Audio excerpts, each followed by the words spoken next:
Buenas tardes a todos. Vamos a arrancar el segundo encuentro de estas tutorías de física que brinda la SAE para todos los ingresantes. Antes de empezar a desarrollar el tema, les pregunto si alguno tiene alguna consulta, algo que le haya quedado, hay una duda de la clase anterior, si ha estado resolviendo el ejercicio o quiere preguntar algo. Este es el momento. Si no, arranco con un temita que me quedó pendiente de la clase pasada.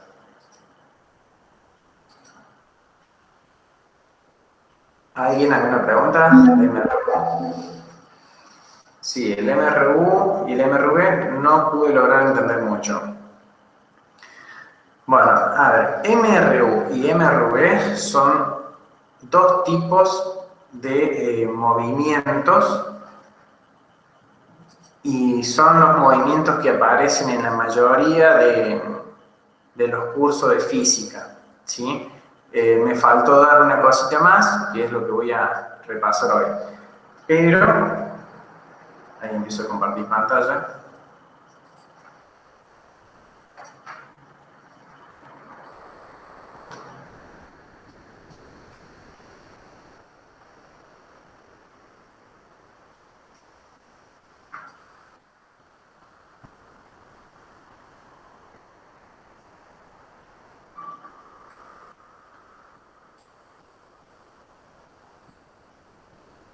Ahí vamos.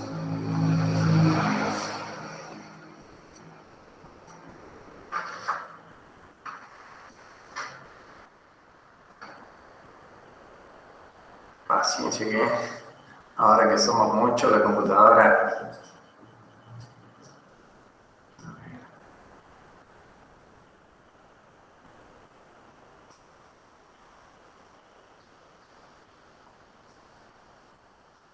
¿No está ahí presentando todavía? A mí todavía no me muestra que esté presentando.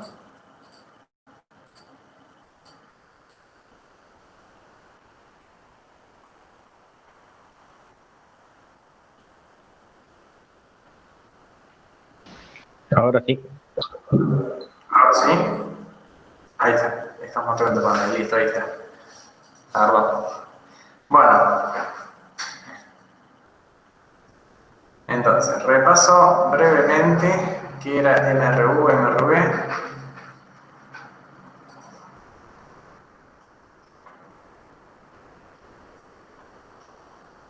Ahí está. Bueno.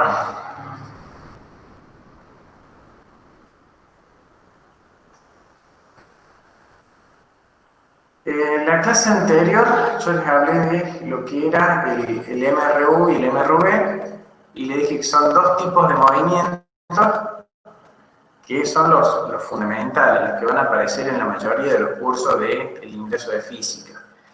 El MRV significa movimiento rectilíneo uniforme. Quiere decir que hay un objeto que se mueve, su trayectoria es una línea recta y su velocidad no varía. Quiere decir que es constante. O sea, eso significa movimiento rectilíneo uniforme. Por ejemplo, una persona que se mueve por la cinta transportadora de un aeropuerto, por ejemplo, lleva o tiene un MRU, movimiento rectilíneo uniforme. Eso significa MRU. Su velocidad no varía y su trayectoria es una línea recta. El MRV significa movimiento rectilíneo uniformemente variado. Quiere decir que ahora su velocidad sí varía, sí puede aumentar o puede disminuir. Esto yo lo había explicado con un ejemplo. ¿Qué pasa si nos fijamos en el velocímetro de un automóvil y vemos que su velocidad vale 30 km por hora? Un segundo después nos fijamos y su velocidad vale 35 km por hora.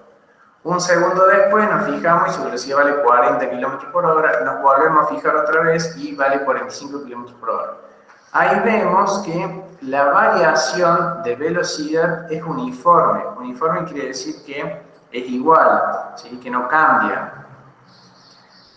La variación acá entre el primero y el segundo instante de observación fue de 5 km por hora. Entre el segundo y el tercer segundo varió 5 km por hora. Entre el tercero y el cuarto segundo varió 5 km por hora.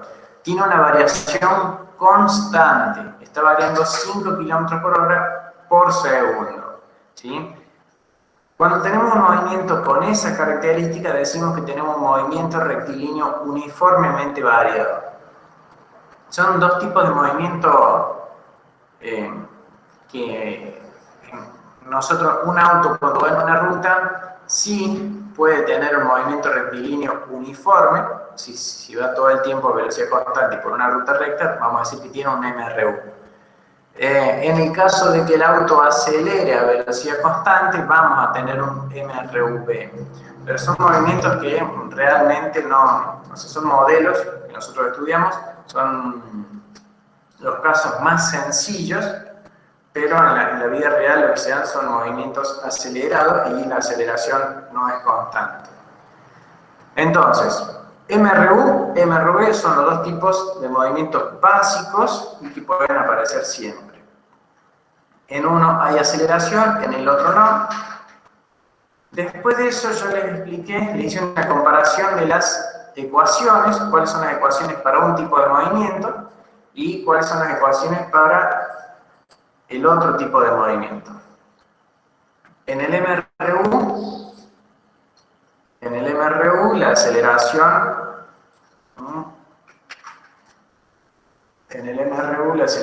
es constante y vale 0, ¿sí? La velocidad es constante y se calcula con esa ecuación, x2 menos x1 sobre t2 menos t1, y la posición se calcula haciendo velocidad por tiempo más x0. ¿Sí? Acá se podrían agregar dos ecuaciones más. En este caso era la de distancia dividido tiempo, y acá podemos hacer distancia igual a velocidad por tiempo. En el caso del MRV, la aceleración es una constante y se calcula haciendo velocidad 2 menos velocidad 1 sobre tiempo 2 menos tiempo 1. La velocidad es algo variable, por eso se calcula haciendo aceleración por tiempo más la velocidad inicial que pueda tener el objeto. Y finalmente, la de posición, ¿sí? Que con esa ecuación podemos calcular la posición en la que se va a encontrar un objeto en función del tiempo que haya transcurrido. Para cada una de esas ecuaciones se pueden graficar. Yo acá le había dejado el resumen de ecuaciones. Acá yo les hablé.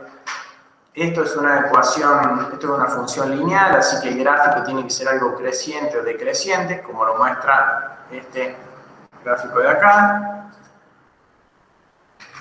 Esto que está acá es una función cuadrática, o sea que su gráfica va a ser una parábola, que es lo que muestra el gráfico que tenemos acá, que puede ser con la rama hacia arriba o la rama hacia abajo, dependiendo si la aceleración es positiva o negativa. Bueno, después habíamos resuelto un ejercicio, que es el problema 24, que había dos automóviles estacionados, uno estaba estacionado frente al semáforo y el otro lo pasaba, y vimos cómo se utilizaban las ecuaciones. Bueno, lo que me quedó contarles, y que también es algo que aparece siempre en los cursos de ingreso, es estos dos tipos de movimientos. La caída libre y el tiro vertical. ¿Sí? ¿A qué se le llama caída libre? Caída libre es cuando un objeto se lo deja caer. Voy a usar esta simulación. ¿Sí? Caída libre es cuando un objeto se lo deja caer, ¿sí? Y cae únicamente por acción de la gravedad. No hay o no se considera el rozamiento con el aire. Yo acá tengo este cañón que puedo lanzar objetos. Fíjense que lo voy a poner hacia abajo. Yo de acá puedo regular la rapidez inicial, es decir, la velocidad con la que se tira, y yo le voy a poner una velocidad 0. ¿Por qué? Porque la caída libre es eso, es un objeto que se lo deja caer, que no se lo lanza. Entonces, tengo el objeto ahí adentro para dejarlo caer. Vamos a poner que nos muestre lo haga lento. Y vamos a dejar caer, fíjense que está destildada la resistencia con el aire, arriba a la derecha. Fíjense, ahí puedo activar la resistencia con el aire, pero como quiero simular una caída libre, saco la resistencia con el aire, porque libre significa que lo único que afecta al objeto es la atracción gravitatoria, nada más. Entonces, vamos a dejar caer primero vamos a empezar con una bala de cañón, lo vamos a dejar caer.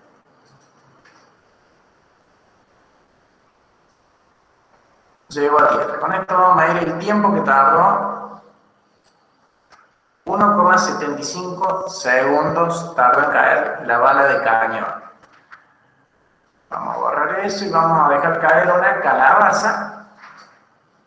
Lanzamos la calabaza. 1,75 segundos tarda en caer. Ahora voy a dejar caer un piano.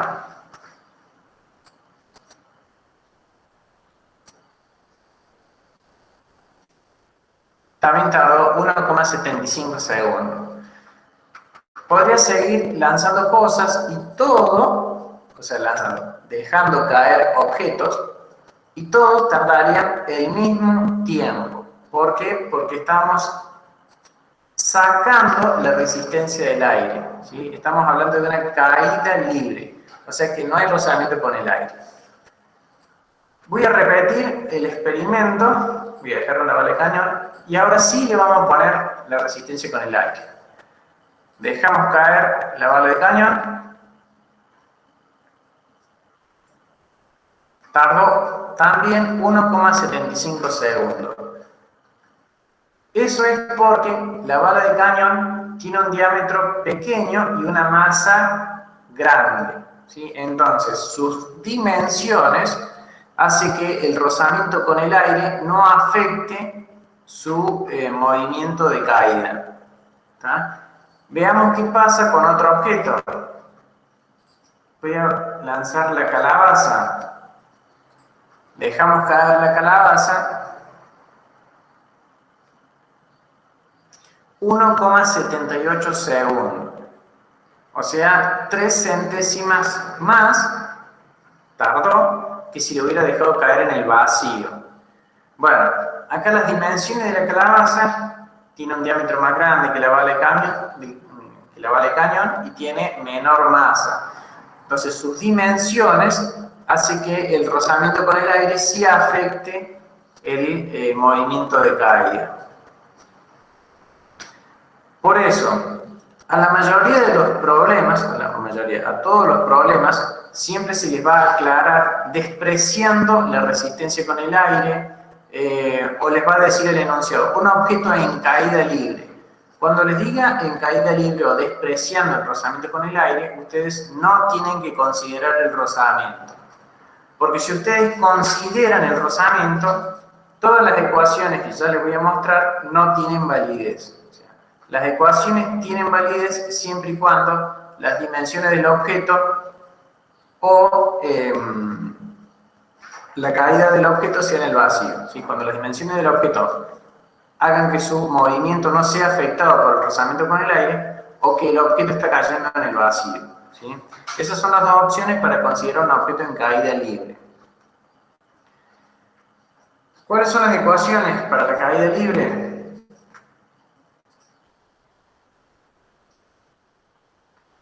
Acá tenemos la aceleración. Primero, la aceleración de la gravedad vale 9,8. ¿Sí? Es la atracción, es la aceleración de la gravedad, ¿no? Debido a la atracción gravitatoria. Se le pone menos g, ¿por qué? Porque estamos asumiendo que nuestro sistema de referencia crece hacia arriba. ¿Sí? Si el sistema de referencia crece hacia arriba y la gravedad apunta hacia abajo, yo acá le voy a poner que me muestre la gravedad. Voy a poner en pausa. Esta flechita amarilla que se muestra ahí es la aceleración de la gravedad. ¿Sí? Si yo le doy play a esto, fíjense que todo el tiempo vale lo mismo. ¿Por qué? Porque la aceleración de la gravedad es una constante, siempre vale lo mismo, apunta hacia abajo. Entonces, si nosotros ponemos un sistema de referencia que crezca hacia arriba, ¿sí? ¿Se acuerdan lo que era el sistema de referencia? Yo se lo expliqué en la clase pasada. Son las flechitas que utilizamos como sistema de coordenadas, ¿no? O un sistema de coordenadas que usamos como sistema de referencia. Esa flechita, si crece hacia arriba vamos a tener los números positivos y hacia abajo los negativos. Entonces, si la aceleración apunta hacia abajo, por eso debe llevar el signo menos la gravedad. Entonces, en la caída libre, la aceleración vale menos g, la velocidad es menos g por t. ¿Sí? Acá debería llevar más de 0, pero en la caída libre, la velocidad inicial vale 0, así que por eso no lo lleva acá. ¿Sí? Acá me salté algo, ¿no? Les dije que esta caída libre y tiro vertical es un movimiento del tipo MRV. O sea, caída libre y tiro vertical son movimientos uniformemente variables. ¿Sí?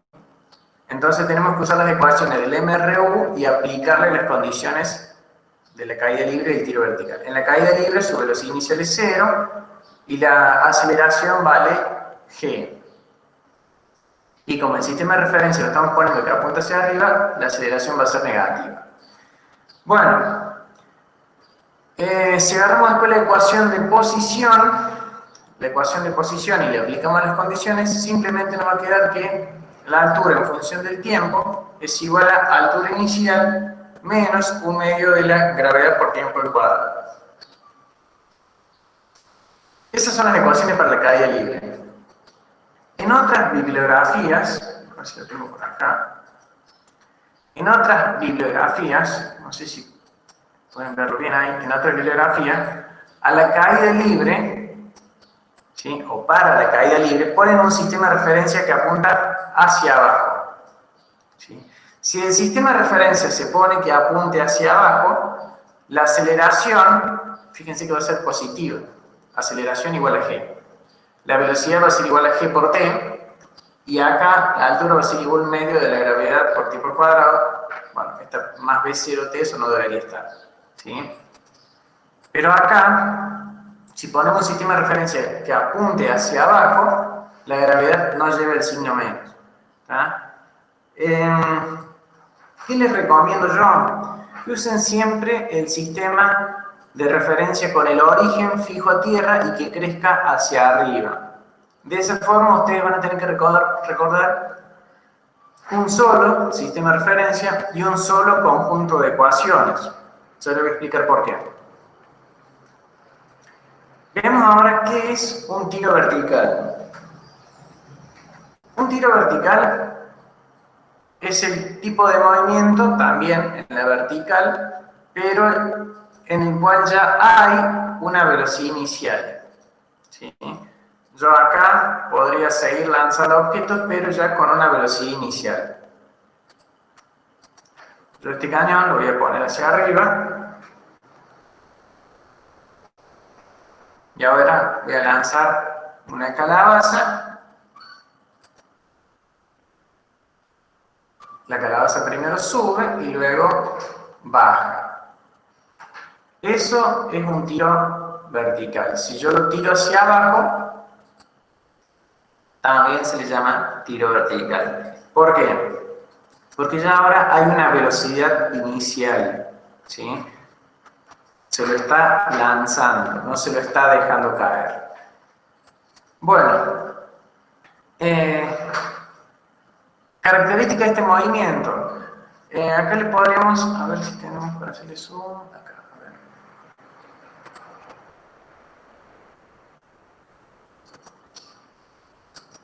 Si lanzo la calabaza, lancé la calabaza, llegó hasta un punto máximo y empieza a descender. Si nosotros nos fijamos en los vectores de velocidad y aceleración, ahí activé para que me muestre los vectores de velocidad y aceleración, le voy dando paso a paso. Vamos a correr esto. Fíjense, el amarillo es el vector aceleración-gravedad y que, repito, siempre apunta hacia el centro de la Tierra. El verde es el vector velocidad. ¿Sí? Vamos a ver. Fíjense que el verde va disminuyendo su tamaño. ¿Por qué? Porque la velocidad va disminuyendo, la gravedad no cambia su intensidad, porque es un valor constante. Fíjense qué pasa con la velocidad. Disminuye, disminuye, disminuye, hasta que en el punto máximo la velocidad vale 0, porque ahí cambia de sentido, pasa de ser positiva a ser negativa. Luego, fíjense que la velocidad aumenta nuevamente, porque la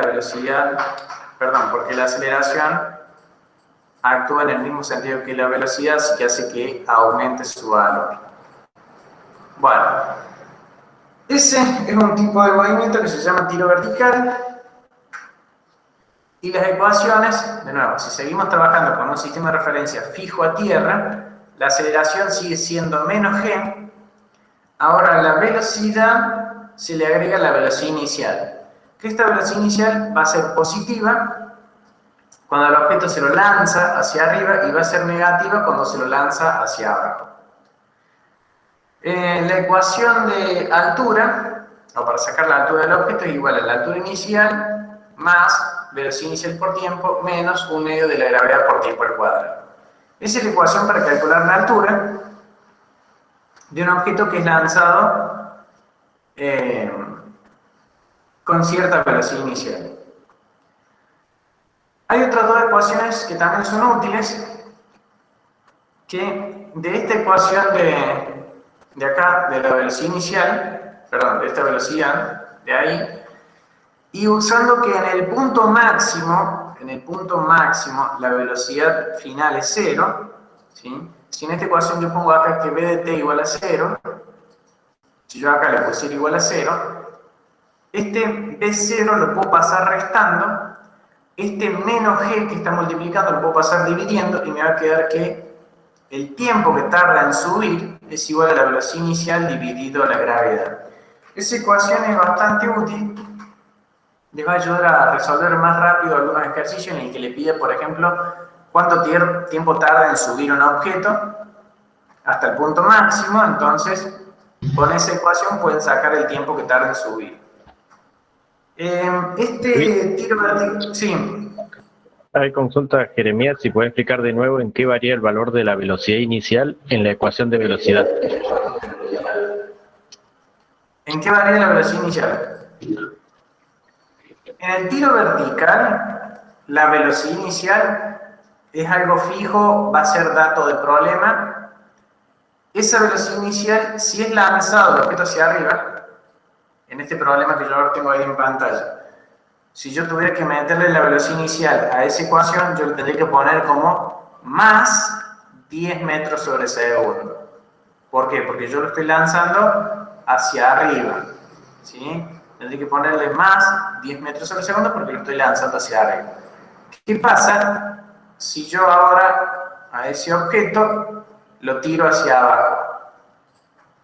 En la ecuación yo le debería poner menos 10 metros sobre segundo. ¿Por qué? Porque mi sistema de referencia está fijo a tierra y apunta hacia arriba. ¿Sí? El sistema de referencia apunta hacia arriba. Si la velocidad inicial también apunta hacia arriba, entonces es positiva. Y si la velocidad inicial apunta hacia abajo y el sistema de referencia apunta hacia arriba, entonces va a llevar un signo menos. Eso es lo que cambia. ¿Sí? Si por ahí todavía te queda duda o tu pregunta es otra, repetí o escribime, ahí ya lo leo. Ahí entendí, dijo. Bien, bien. Les decía, el tiempo de vuelo es el tiempo que tarda en alcanzar el punto más alto. ¿sí? Fíjense que si yo agarro este cañón, a ver, vamos a borrar esto, fíjense que lo estoy lanzando, le voy a poner otra velocidad, le voy a poner 14, 15. Vamos a usar esta ecuación que tenemos acá. Vamos a lanzar esta calabaza con una velocidad de 15 metros sobre segundo y vamos a calcular cuánto tiempo tarda en llegar al punto máximo. Para saber el tiempo que tarda en llegar al punto máximo, tenemos que usar esta ecuación. Velocidad inicial dividido gravedad. Entonces, fíjense, si yo hago la velocidad inicial, que son 15, dividido 9,8, que es la gravedad, 1,53. Eso va a tardar la calabaza en llegar al punto máximo. Lo verifiquemos.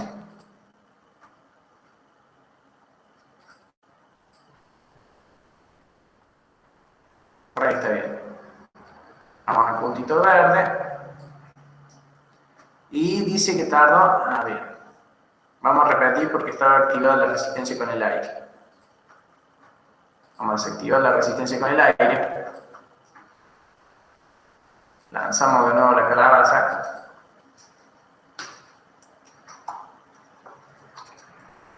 Vean cómo los resultados son distintos cuando consideramos la resistencia con el aire y cuando no la consideramos. Bueno, vamos de nuevo al puntito verde. Ahí está. Fíjense, tiempo 1,53 segundos. Yo a ese tiempo lo pude sacar usando esta ecuación, el tiempo de vuelo, el tiempo que tarda en llegar a la altura máxima. Si yo quisiera saber cuánto tarda en subir y bajar la calabaza, bueno, ese tiempo lo multiplico por 2, ¿sí? Porque es un movimiento simétrico. A la misma altura, o al mismo instante, perdón, a la misma altura lo vamos a encontrar el objeto. Si tenía una velocidad hacia arriba de 10 metros sobre segundo, cuando pase por el mismo punto, va a pasar con una velocidad de 10 metros sobre segundo hacia abajo. Y el tiempo total de vuelo va a ser el doble de eso. O sea, si hacemos 2 por 1,53, nos va a dar el 3,06. Si venimos acá abajo, nos fijamos cuánto tiempo tardó. 3,06. Ahí está. 3,06 tardó. O sea que es el doble de tiempo de vuelo. Por eso esta ecuación que les dejo acá despejada es útil para eso. Otra ecuación más es esta, altura máxima. Es común que en los problemas les pregunten hasta qué altura va a llegar cierto objeto cuando es lanzado con cierta velocidad inicial. Bueno, entonces usted usando esta ecuación, esa ecuación sale del MRU-B, es una ecuación que está al final. Es una ecuación que relaciona velocidad final con velocidad inicial, aceleración y distancia, sacando la variable tiempo. Esa es la ecuación. Esa también la van a usar en algunos problemas donde tengan como dato la velocidad final, velocidad inicial, aceleración o en todo caso tengan velocidad inicial, aceleración y distancia, y ustedes pueden sacar la velocidad final. O tengan la velocidad inicial, la velocidad final y la distancia que recorre, entonces van a poder sacar la aceleración. Esa ecuación es también bastante útil y esa ecuación es la que usamos para despejar altura máxima, ¿sí? ¿Cuánto varía la velocidad en el punto más alto? Vale 0. Entonces, utilizando esa ecuación podemos despejar esto, que altura máxima es igual a la velocidad inicial al cuadrado dividido 2 por la gravedad. Veamos o verifiquemos acá. La velocidad inicial, poner acá, la velocidad inicial era 15, entonces si ponemos 15 elevado al cuadrado y lo dividimos por 2 por la gravedad, 9,8, ¿sí? Ahí está, dice velocidad inicial al cuadrado dividido 2 por la gravedad, presión igual y me da 11, bueno, redondeo va a dar 11,48. Verificamos cuánto vale la altura máxima. Ahí está, 11,47 metros. ¿Ven? 11,47, 11,47. Esa ecuación que está ahí nos sirve para calcular la altura máxima a la que va a llegar un objeto. Hay Si consulta. sí. Luis Ailén, si puede explicar qué es la resistencia con el aire y por qué afecta. La resistencia del aire es la fricción con el aire.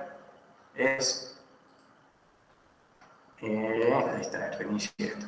La resistencia del aire es la fricción. O sea, los objetos... A ver, por ejemplo, cuando vos arrastras un objeto por el piso, ¿sí? Si vos tenés una mesa y la empujas, esa mesa no desliza libremente. ¿Por qué? Porque está en contacto con el suelo. ¿Sí? Entonces hay una fricción. Cuando vos lanzas una pelota por el aire, esa pelota no está libre de efectos. Está afectada por el aire, porque todo el planeta rodea la capa de aire, entonces todos los objetos se mueven y tienen esa fricción con el aire. Esa es la resistencia con el aire. Y que esa resistencia con el aire, o sea, esa fricción, esa fuerza de rozamiento, depende de las dimensiones del objeto y también de la densidad del aire y también depende de la velocidad del objeto. Yo acá puedo cambiar la simulación. Acá está el cañón, ¿sí? Vamos a lanzar, a ver, acá. Coeficiente de arrastre. Acá podemos cambiar, sería la fricción. Fíjense que si yo le aumento la fricción, o en todo caso, cambiamos la aerodinámica, esto lo que hace es variar eso, ¿sí? Si le pongo 1 el coeficiente de arrastre, si le pongo al máximo el diámetro y le bajo al mínimo la masa, vector velocidad, vamos a poner vector fuerza, vamos a lanzar el objeto, no sé si llegaron a ver, pero lo que hizo el objeto fue, lo borro y lo voy a lanzar, vamos a poner lento.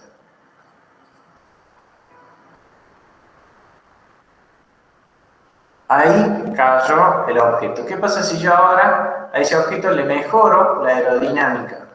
O le bajo al máximo el coeficiente de arrastre, o quito lo más que pueda la fricción con el aire.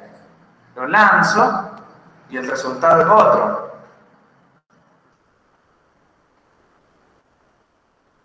¿Sí?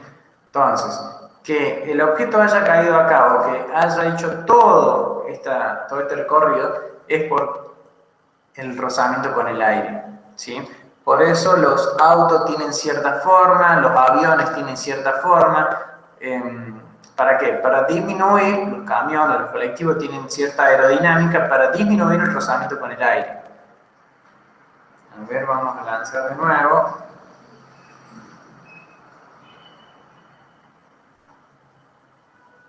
Bueno, ahí no se muestra.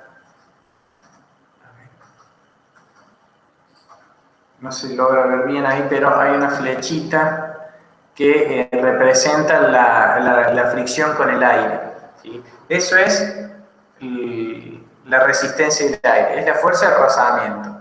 Y que en la mayoría de los problemas que le van a dar a ustedes, a menos que sea alguna ingeniería o ya que cuando estén dentro de la carrera, en alguna de las físicas, física 1, física 2, movimiento de fluido, cinemática, capaz que ahí sí resuelven ejercicios considerando la fricción con el aire. Pero ahora en el cursillo, en el ingreso, no le van a dar problemas de este tipo. ¿Por qué? Porque las ecuaciones cambian bastante, ¿sí?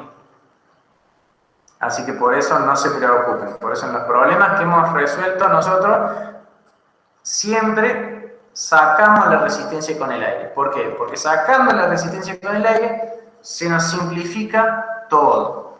¿Estamos? Bueno, ¿dudas hasta acá?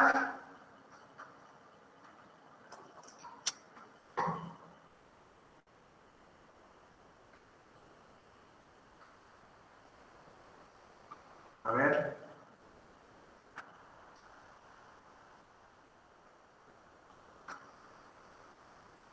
¿Estamos? Listo. ¿Qué dice la ecuación esa de I elevado a la 2? De velocidad elevado a la 2, la última que mostró. Bueno, esta ecuación que tenés, altura máxima igual a velocidad inicial al cuadrado dividido 2 por la gravedad, esa ecuación sirve para sacar la altura máxima a la que va a llegar un objeto cuando es lanzado, o si no, vos de esa ecuación, sabiendo la altura máxima a la que tiene que llegar un objeto, vos podés sacar con qué velocidad inicial lo tenés que lanzar. ¿Sí? Si vos tenés que tirar un objeto y que llegue a los 10 metros de alto, bueno, ¿con qué velocidad lo tenés que lanzar? Este 2 por g que está dividiendo, lo pasa multiplicando, después pasa la potencia como raíz y te va a quedar raíz cuadrada de la altura por 2 por la gravedad. Entonces de esa forma sacar la velocidad con la que tenés que lanzar un objeto. Para eso sirve esa ecuación. ¿Sí? Estas dos ecuaciones son bastante útiles. No, disculpe, era la otra. Había mostrado una más sencilla que esa y era tipo larga. No me acuerdo dónde estaba. Bien. Sí. Esta ecuación, acá está, esa que está ahí en rosa. Esa ecuación, bueno, acá lo tengo escrito. Si puede suceder que tengamos necesidad de calcular la velocidad del objeto luego de que ha recorrido cierta distancia, sin que se conozca el tiempo t del movimiento. Entonces, con esta expresión podemos calcular la velocidad en función de la distancia. Para eso sirve esta ecuación. Por ejemplo, yo te doy un problema donde te digo, tenés un avión que va a aterrizar, la velocidad inicial del avión son 70 metros por segundo, la velocidad final del avión es 0, porque está aterrizando, así que su velocidad final va a ser 0. La distancia que recorrió, bueno, ponerle que la pista tenga 1000 metros y que te pidan cuál es la aceleración de frenado del avión. Entonces, en ese problema que yo te acabo de mencionar, un avión que aterriza y que te dan la distancia que recorre y la velocidad con la que toca la pista y con la que termina la pista, vos de ahí podés sacar la aceleración utilizando esta ecuación. ¿Sí? ¿Cuánto vale la velocidad final? Vale 0. ¿Cuánto vale la velocidad inicial? Ponele los 70 metros por segundo. ¿Cuánto vale la distancia? Los 1000 metros. Entonces de ahí vos vas despejando y podés sacar cuánto vale la aceleración de ese avión. O te pueden dar un problema distinto donde te den las velocidades y la distancia. Perdón, te den las velocidades y la aceleración y te piden sacar la distancia. O pueden que te den las aceleraciones, perdón, la aceleración, la distancia y la velocidad final, y que te piden cuánto vale la velocidad final. ¿Sí? Para eso sirve esa ecuación. Sirve para encontrar algunas de esas variables sin necesidad de tener el tiempo. Bueno, ¿alguna otra pregunta?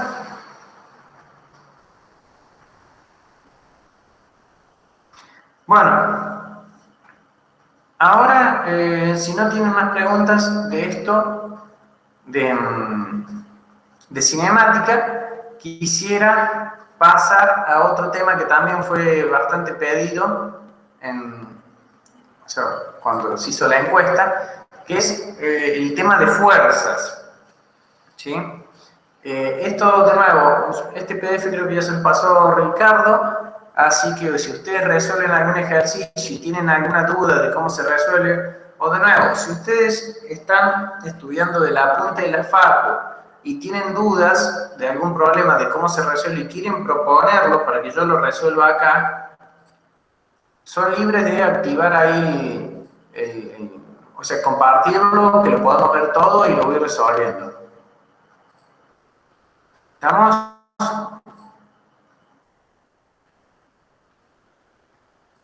Bueno, empecemos con el tema de fuerzas. A ver, fuerza, acá. Fuerzas es está dentro de lo que es dinámica, ¿sí? Dinámica es un tema más amplio que abarca también todo lo que es energía, trabajo, potencia. Empecemos con fuerza, ¿sí? Las fuerzas es un tipo de magnitud vectorial. Las características de una fuerza son las que yo les mencioné el otro día. Tiene una dirección, tiene un sentido, tiene una intensidad. Acá, por ejemplo, nos da para que pensemos en cuando un jugador de fútbol patea una pelota, ¿sí? Puede hacerlo débilmente o bruscamente, entonces ahí estaríamos asociando la intensidad con la que patea la pelota al largo del vector hacia determinado jugador, hacia uno u otro arco. Esa es la dirección y sentido. Y después puede que ese jugador le pegue en un punto más cercano al suelo o más en la parte de arriba, en un costado, en otro. Eso tiene que ver con el punto de aplicación de la fuerza. Para representar la fuerza se utilizan vectores, ¿sí? Y algo común que les puede aparecer en los ingresos que estén relacionados con fuerza es que calculen la resultante de un sistema de fuerza, ¿sí? ¿Por qué? Porque puede pasar que tengamos una situación y tengamos que predecir qué va a pasar con ese objeto. A ver, si tuviéramos, por ejemplo, un carrito al que se le aplican varias fuerzas, o si tenemos una grúa que está levantando algo y queremos saber hacia dónde se va a ir ese objeto que estamos levantando, o si tenemos una situación de equilibrio y quisiéramos calcular una de las fuerzas, que esas son situaciones comunes de los problemas del ingreso. Bueno, para resolver esas situaciones hace falta entender cómo podemos descomponer una fuerza y luego cómo podemos calcular la resultante de un sistema de fuerza, ¿sí? Bueno, primero, ¿a qué se le llama resultante de un sistema de fuerza? Bueno, cuando sobre un mismo objeto actúan varias fuerzas, todo eso produce un único efecto, ¿sí? Entonces, nosotros, para resumir toda esa situación, en vez de aplicar muchas fuerzas, podríamos aplicar una sola fuerza que produzca el mismo efecto, ¿sí? Entonces, a esa única fuerza que produce el mismo efecto que todo un conjunto de fuerzas, a esa se le llama resultante de un sistema de fuerza. Acá, por ejemplo, acá. Fíjense, yo tengo este carrito que lo voy a tirar con, por ejemplo, 2 personas, ¿sí? Esas 2 personas producen una fuerza de, voy a poner los valores, 100 newton. ¿Lo están viendo ahí? ¿Lo pueden ver bien? 2 personas producen una fuerza de 100 newton. ¿Qué puedo hacer? En vez de poner 2 personas que tienen con una fuerza de 100 newton, puedo poner una sola persona que tire con una fuerza de 100 newton. Entonces, ahí lo que hice es varias fuerzas, incluso puedo poner así. Esas 3 personas hacen una fuerza de 200 newton. ¿Sí? Ahí tengo 3 fuerzas aplicadas hacia la derecha y que esas 3 fuerzas yo las puedo reemplazar por... No, por esta no. Esto va a 150. Así. Vamos a poner este y este. Creo que ahí me da 150. Esas 2 personas, esas 2 fuerzas yo las puedo reemplazar por una sola y que esa sería la resultante, ¿sí? Esa es la idea de resultante. Es una única fuerza que produce el mismo efecto. Otro ejemplo más. Ahí está. Cuando yo pongo dos personas que tiran hacia la izquierda y una que tira hacia la derecha, si yo calculo la suma de fuerza, ¿sí?, el resultado de todo eso va a ser como si una sola persona tirara hacia la izquierda con un valor de 50 newton. O sea que yo todo eso lo puedo lograr poniendo simplemente esa sola personita, ¿sí? ¿Por qué? Porque produce el mismo efecto. Bueno, esa es la idea de resultante de un sistema de fuerza.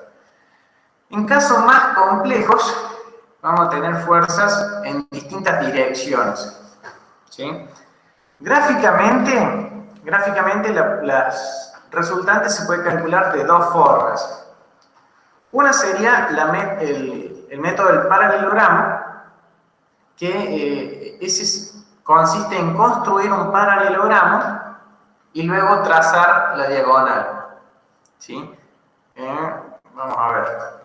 Si yo tengo una fuerza, vamos a poner un poco más de tamaño, ahí está. Tengo una fuerza, ¿sí?, que apunta hacia la derecha. Tengo otra fuerza que apunta hacia allá. Bueno, vamos a cambiar esto, vamos a poner línea punteada. Yo voy a trazar una línea horizontal. Vamos a cambiar el color.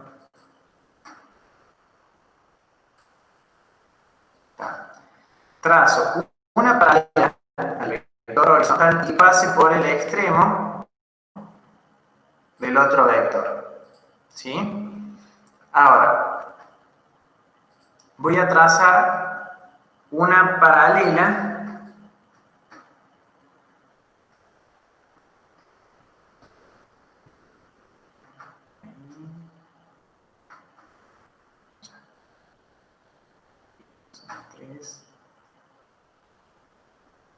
ahí está, ahí me quedo paralela. Tracé la paralela al vector, pero ahora esa paralela la voy a poner por el extremo del vector horizontal, ¿sí? Yo tengo la dirección, ¿sí? Tengo la dirección del vector azul y voy a trazarlo por acá, ¿sí? Ahí está. Ahí construí un paralelogramo, que un paralelogramo es como un rectángulo chueco, por decirlo de alguna forma. Ahora, la resultante es la diagonal que parte del punto de concurrencia y termina ahí, donde se cruzan las dos líneas paralelas que yo había trazado antes, ¿sí? O sea, construyo un paralelogramo y trazo la diagonal que pasa por el punto de aplicación. Fin.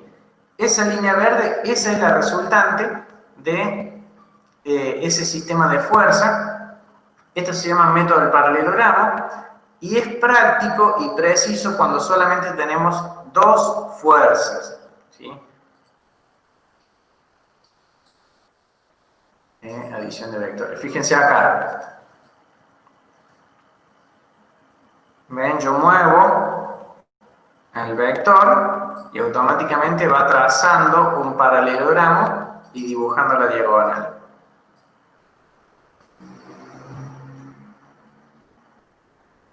¿Sí? Eso es lo que hace. Traza un paralelogramo y dibuja la diagonal. Así como encuentran la resultante. Ese sería un método y que es más o menos preciso, pero es poco práctico a la hora de sumar muchos vectores. El otro método consiste en unir o enganchar los vectores uno a continuación del otro. ¿Sí? Fíjense que acá voy a dibujar estos tres vectores, ¿sí? El rojo y el verde. Fíjense, el rojo lo agarro, lo dejo por acá y a continuación del rojo le voy a enganchar el verde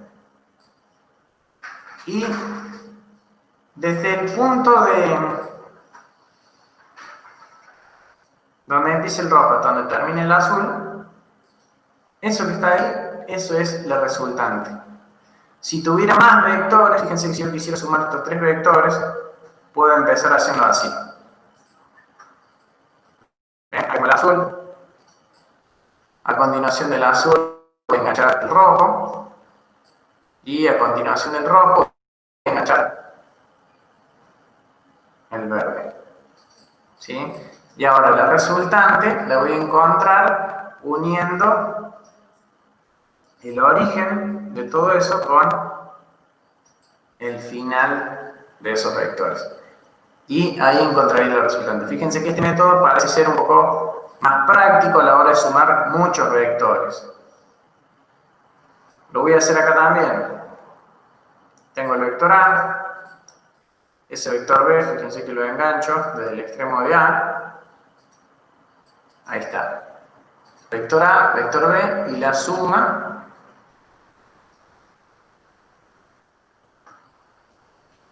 es el vector que parte del origen de todo y termina allá. Si yo acá engancho otro vector, a ver, el azul sería la suma. Fíjense que estoy sumando el vector A más el vector B más el vector C y el que va desde el inicio hasta el final, ese sería el vector suma. Bueno, gráficamente se hace de esa forma. Ahora, analíticamente es un poco más tedioso, ¿sí? Yo le voy a explicar un procedimiento que es, trato de que sea lo más ordenado posible. Después ustedes podrán seguir el procedimiento que ustedes quieran, ¿no? Método analítico para sumar fuerza. Esto parte de el supuesto de que podemos descomponer a una fuerza como la suma de otras dos. ¿Sí? Fíjense acá. Yo con el vector A y el vector B puedo construir el vector R. ¿Sí? Ahora, yo voy a elegir el vector A y el vector B que sean perpendiculares entre sí. Entonces, de esa forma puedo construir el vector R. ¿Sí? Al ser perpendiculares entre sí, ya podemos usar las razones trigonométricas. ¿Sí? Y podemos encontrar una relación entre las componentes y el vector resultante. ¿Cuál sería esa relación? Bueno, fíjense. Para obtener la componente en X, ¿qué tengo que hacer? Tengo que multiplicar el valor de esta fuerza por el coseno del ángulo que forma con la horizontal. ¿Sí? Entonces, de esa forma saco la componente en X. Si yo hago el valor de la fuerza multiplicado por el seno del ángulo que forma con la horizontal, eso me va a dar la fuerza en Y, es decir, me va a dar la otra componente. Entonces, yo ahí lo que hice fue, a una única fuerza, la escribí como la suma de otras dos. ¿Sí? Que esas otras dos las obtuve usando las razones trigonométricas para calcular sus valores. ¿Estamos ahí? ¿Me van siguiendo cómo hacemos para descomponer una fuerza?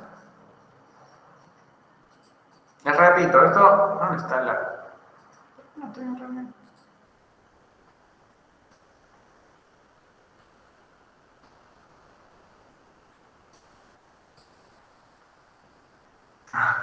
Estaba acá. Casi me muero, no veía la pestaña del navegador. Bueno, a ver. ¿Me van siguiendo hasta ahí, hasta el último? Ailén, preguntas si puedo explicar lo último.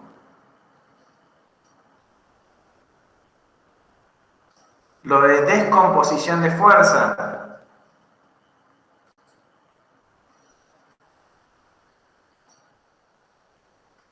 Acá, fíjate que con el vector A y el vector B, yo podía, cuando hacía la suma, podía escribir el vector R, ¿sí?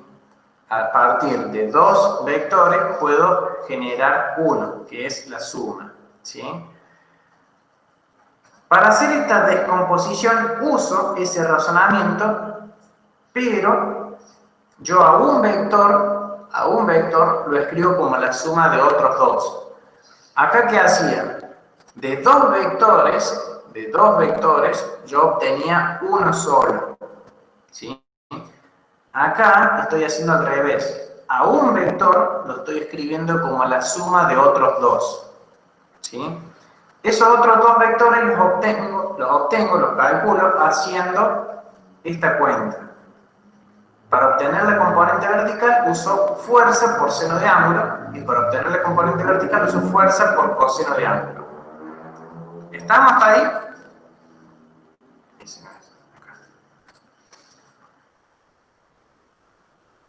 Bueno, entonces, sigo. ¿Dónde estaba acá?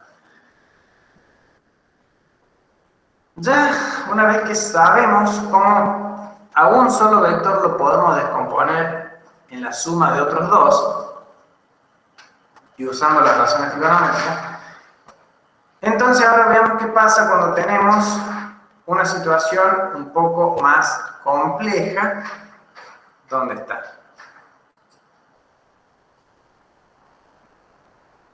Un poco más compleja.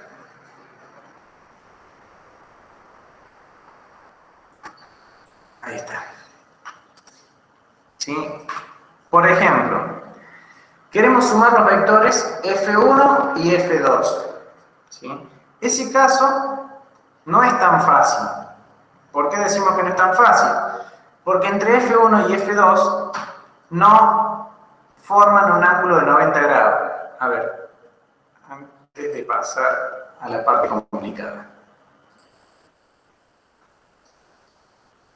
Voy a dibujar acá, fíjense, si tengo este vector y tengo este vector, yo les podría preguntar a ustedes cómo obtengo la resultante y cuánto vale la resultante. Este vamos a poner que vale 2 newton y este vamos a poner que vale 4 newton. A ver, que alguien enciende el micrófono y me diga cómo obtengo la resultante de esto. Gráfica y después analíticamente. Con el método de paralelogramo. Bien, con el método del paralelogramo voy a buscar las líneas. Con el método del paralelogramo, tuki, trazamos, esto tiene que ser esto trazamos ahí, tuki tiene que ser celeste. Esa va a pasar por acá arriba, bien, y me faltaría trazar una de esas pero en color verde.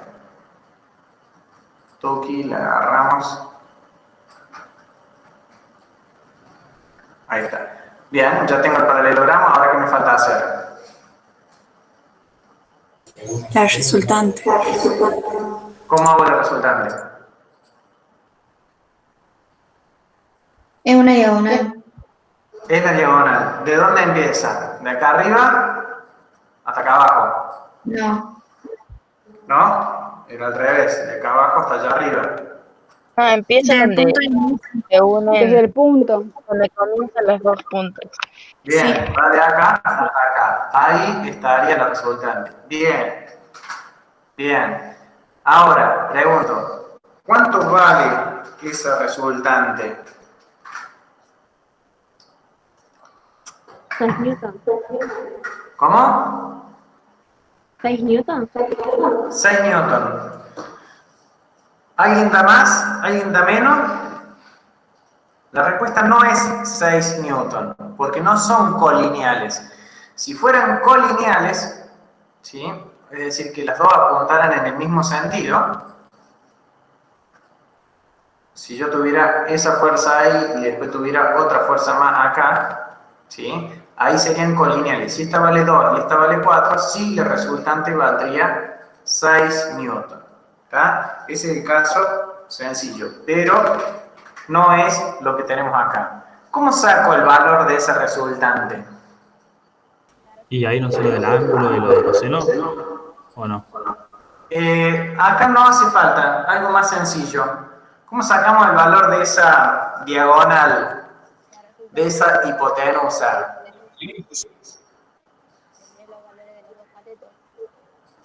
Sí, ¿quién ¿No dijo eso? restas 2 newton y 4 newton? Porque son de No. distintas secciones. No, lo restas cuando son, ahora te dibujo la situación. Si este fuera hacia allá y tuviera 2 newton y este otro, que voy a dibujar en otro color, fuera hacia el otro lado, entonces si esto vale 2 y esto vale 4, ahí sí lo resto. Recién la compañera preguntó si teníamos 2 y 4, se sumaban. Vos ahora estás proponiendo el otro caso en el que se restan, pero no, no son colineales.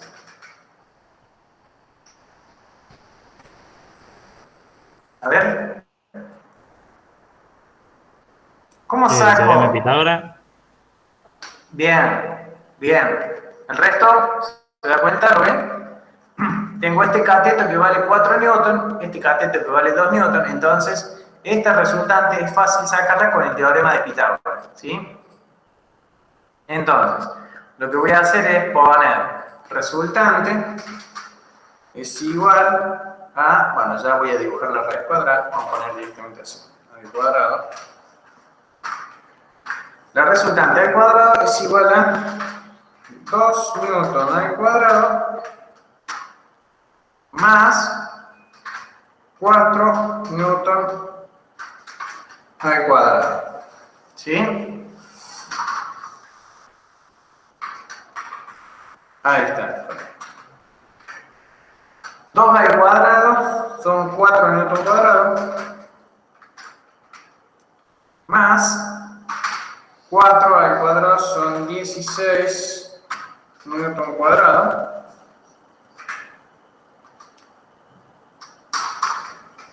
Y ahora 4 más 16, eso me da 20 newton cuadrado. ¿Qué me falta hacer ahora? Tomar raíz cuadrada de ese 20 newton.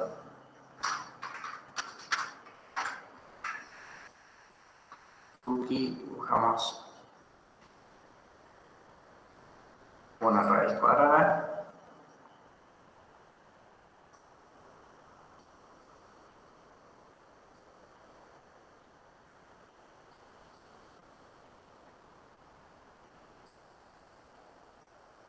Ahí está. ¿Sí? Y eso me va a dar el valor de la resultante. Tengo que hacer raíz cuadrada de 20. 4,47 newton. Ahí está. Ese sería el resultado. ¿Sí? ¿Vieron que es fácil o medianamente fácil encontrar el valor del resultante cuando las fuerzas son perpendiculares entre sí?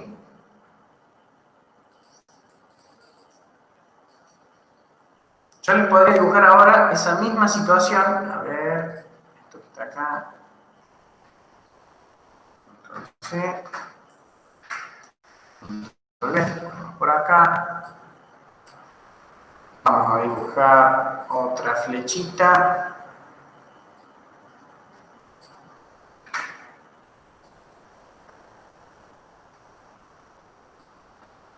Y eso también va a valer 2 minutos.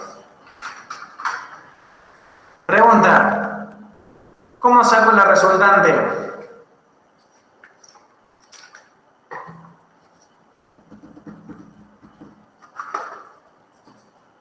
Igual que antes. ¿Igual que antes? ¿Cómo sería igual que antes? Explícame. No podríamos porque no tenemos el ángulo de 90. La resultante se puede destacar. Claro, hay que copiar los ángulos y hacerlo igual al final de la flecha y igual que los lados. A ver, hay algo que sí... Poner un ángulo uno atrás del otro y después, desde el punto de inicio hasta el final de los dos ángulos, sacar la resultante. No entendí muy bien eso. A ver, hay algo que sí lo vamos a hacer igual que antes y es el cálculo gráfico de la resultante. El cálculo gráfico de la resultante lo hacemos igual que antes. Trazamos paralelas. A ver, lo voy haciendo. Está en verde. Voy a trazar por acá. Ahí está. Y ahora tengo que trazar una celeste. Ahí está. Y la resultante va a ser la que pase por el origen. Ahí está. Listo. Ahí saqué la resultante de manera gráfica. Está bien. Pero ahora, ¿cuánto vale esa resultante? ¿Cómo vamos para sacar el valor de esa resultante?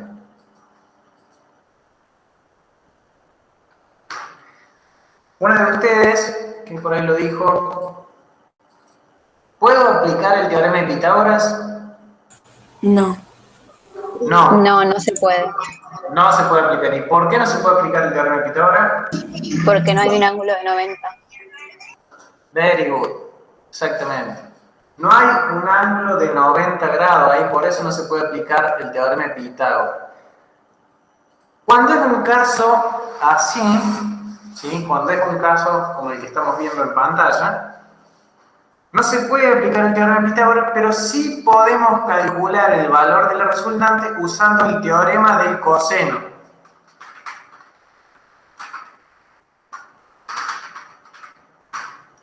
Teorema del coseno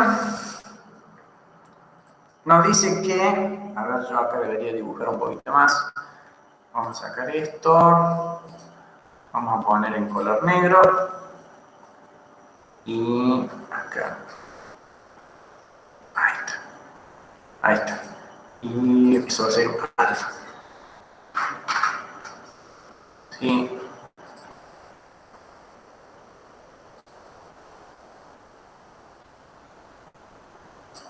¿Se entiende, no? Alfa es el ángulo que hay entre el vector de 4 y el vector de 2. ¿Estamos? Entonces, usando el teorema del coseno, podemos poner que R, y voy a poner acá, sí, le pedí dibujar el raíz cuadrada. R es igual a ¿qué?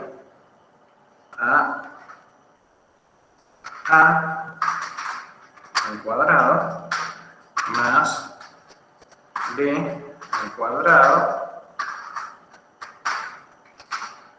más 2 por A por B por coseno de alfa. Y ahí me está faltando dibujar una raíz cuadrada.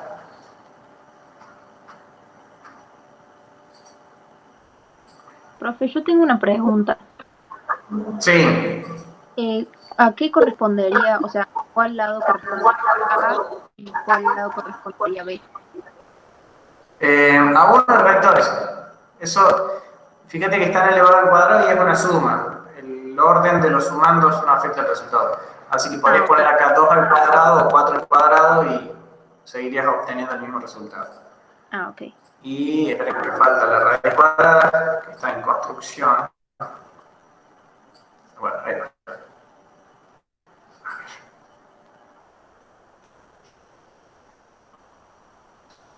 Bueno.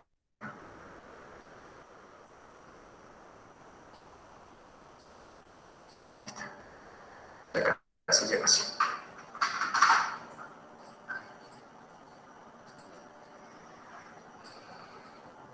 Ahí está, finalmente quedó. Esa sería la ecuación para calcular la resultante cuando no tenemos un ángulo de 90 grados y sí tenemos dos vectores que queremos sumar. ¿Tá? Donde A y B puede ser cualquiera de estos valores, 2 o 4. ¿Sí? Ahí pongo, donde dice A pongo el valor de un vector, donde dice B pongo el valor del otro vector. Entonces, con esta ecuación yo puedo calcular el valor de esa resultante. ¿sí? Eso me sirve siempre y cuando tenga dos vectores solamente.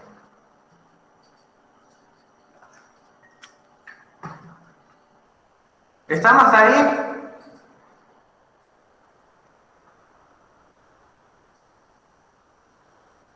Sí, sí. Bien, bien. El problema viene cuando tenemos una situación, a ver, por ejemplo, algo así. Cuando tenemos una situación como esta que le estoy mostrando ahí, no se puede aplicar el teorema de Pitágoras, no se puede usar el teorema del seno porque, bueno, podríamos usar el teorema del seno, pero no nos darían los ángulos y solamente podríamos sumar dos vectores. Así que en una situación como la que estamos viendo, tenemos que usar otra herramienta donde ahí sí usamos la descomposición de fuerza, ¿sí? Yo eso se lo voy a explicar partiendo de un caso simplificado donde tenemos dos vectores. Fíjense acá, y si supongamos que tenemos el siguiente sistema de fuerza, fuerza 1 y fuerza 2. Entre ellos no hay un ángulo de 90 grados y no vamos a usar el teorema del coseno para encontrar la resultante, ¿sí? ¿Qué hacemos? ¿Cómo procedemos? De la fuerza 1, nosotros ya sabemos que a una sola fuerza se la puede escribir como la suma de otras dos y que sean perpendiculares. Entonces, a la fuerza 1 le escribo como la suma de otras dos. ¿Sí? Acá abajo tengo la fuerza 1 en I, o sea, es la componente en I de la fuerza 1, y abajo tengo la fuerza... Así. ¿Por qué pasó? Ahí está. Y abajo tengo la componente en X de la fuerza 1.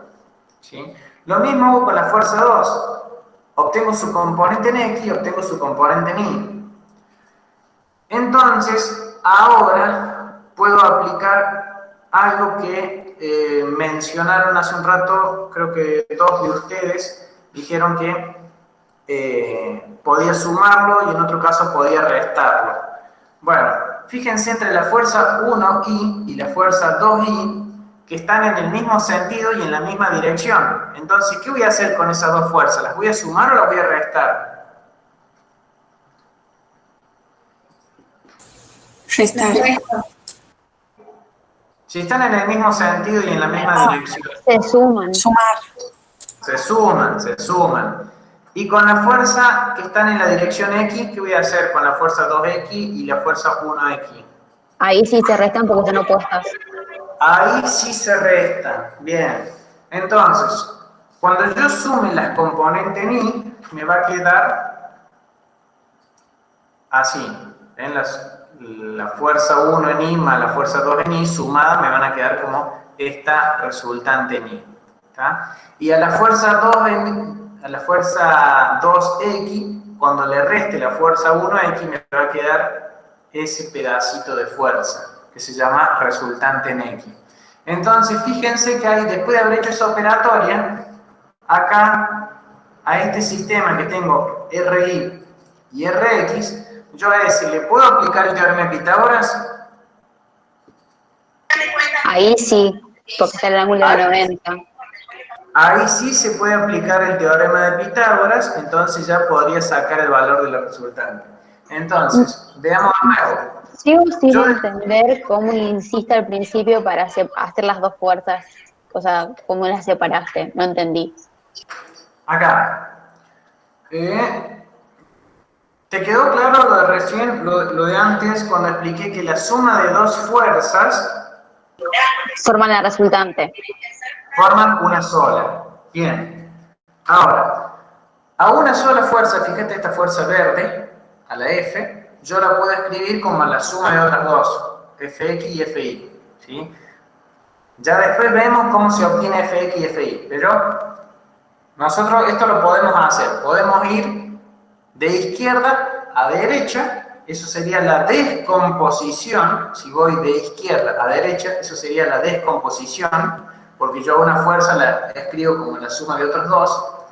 Y si yo voy de derecha a izquierda, ahí estaría haciendo la suma de fuerzas, ¿sí? Ahora lo que estamos usando es la descomposición, o sea, a una única fuerza escribirla como la suma de otras dos. Entonces, fíjate que a la fuerza 1 la escribo, o sea, no pongo fuerza 1, sino que pongo su equivalente, que sería fuerza 1 en X más fuerza 1 en Y. Lo mismo con la fuerza 2. Yo no pongo la fuerza 2, calculo sus componentes. Tengo su fuerza 2 en Y y su fuerza 2 en X. ¿Sí? ¿Se aclaró eso? ¿Cómo? Sí, Bien. Ahora, cuando dos fuerzas tienen el mismo, o sea, tienen la misma dirección y sentido, yo las sumo. Entonces, la fuerza 1 en Y con la fuerza 2 en Y las voy a sumar. Y a la fuerza 1 en X y a la fuerza 2 en X, como están en sentido opuestos, yo las voy a restar. Después de hacer todo eso, te queda, fíjate, cuando vos sumaste las componentes en Y, te queda la resultante en Y. Y cuando vos restaste las componentes en X, te queda la resultante en X. De esa forma, lo que hicimos fue pasar de este sistema, F1, F2, al sistema RI-RX. O sea, es un sistema equivalente. ¿Por qué? Porque produce el mismo efecto, la resultante sigue siendo la misma, pero la diferencia es que acá, es que en este resultante en Y y resultante en X, yo ahí sí le puedo aplicar el teorema de Pitágoras y puedo obtener el valor de la resultante. ¿Sí? ¿Y cómo hacemos para saber cuál es el valor de las líneas que forman, las fuerzas que forman el resultante? Cuando vos tenés una fuerza F, ¿sí? Cuando vos tenés una fuerza F, vos podés calcular su componente en X haciendo fuerza en X igual a fuerza por coseno de alfa. Vos así obtendrías las componentes de la fuerza F, ¿sí? Si multiplicas por el coseno del ángulo, te va a dar la componente en X. Si multiplicas por el seno del ángulo, te va a dar la componente en Y.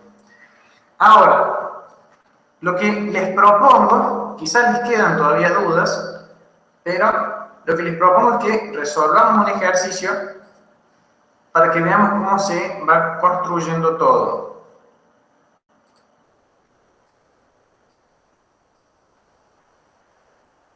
Por acá tenía una imagen, no, acá.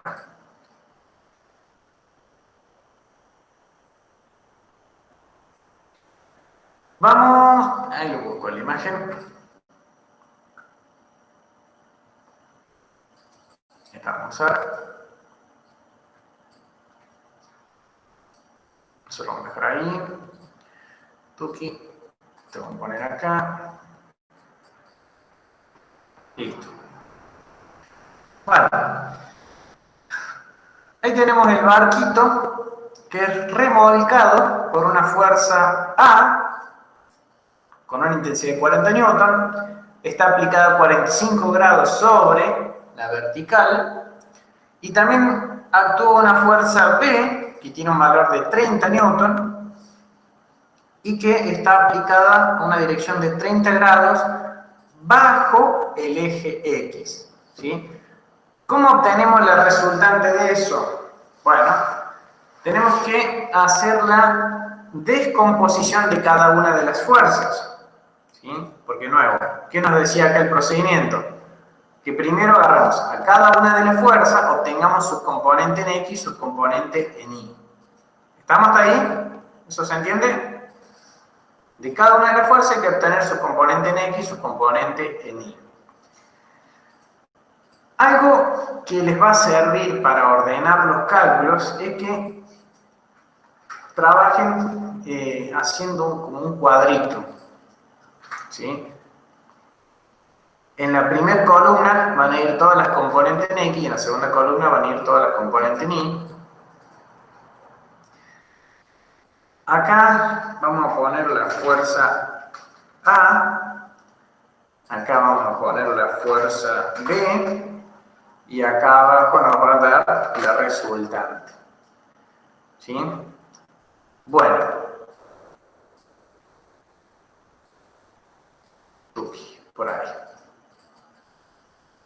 Empecemos. ¿Cómo hago para obtener la componente en X de la fuerza A? ¿Qué razón trigonométrica uso para la componente en X? ¿Coseno o seno?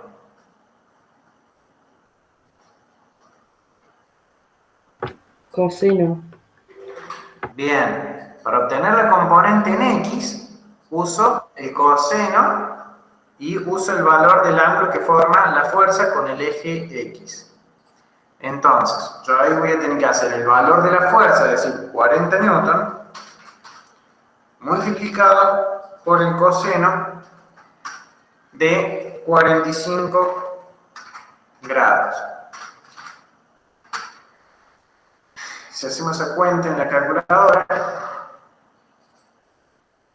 40 por, hay que pasar al modo avanzado, 40 por el coseno de 45, llenamos igual y nos da 28, vamos a poner 28,3.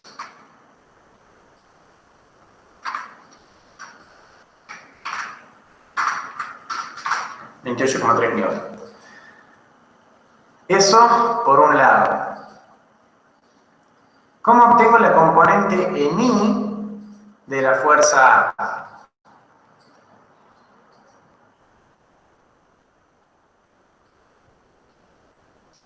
Sigo con la fuerza A. ¿Está? En esa fila va a ir todo lo relacionado con la fuerza A.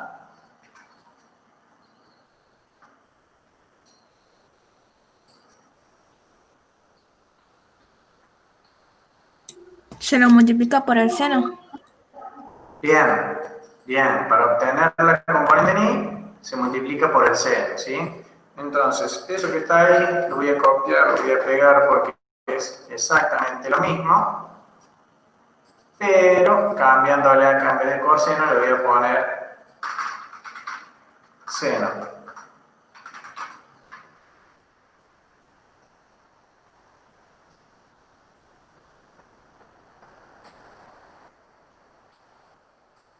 ¿Vamos? Para calcular la componente en X, multiplico por el coseno. Para obtener la componente en Y, es todo lo mismo, pero ahora uso el seno, ¿sí? Y como es el mismo ángulo, me va a dar también 28,3 newton. Bueno, ¿cómo hago para obtener la componente en X de la fuerza B? ¿Qué tengo que hacer? Ustedes me dictan. Voy a copiar que me quede todo el mismo tamaño.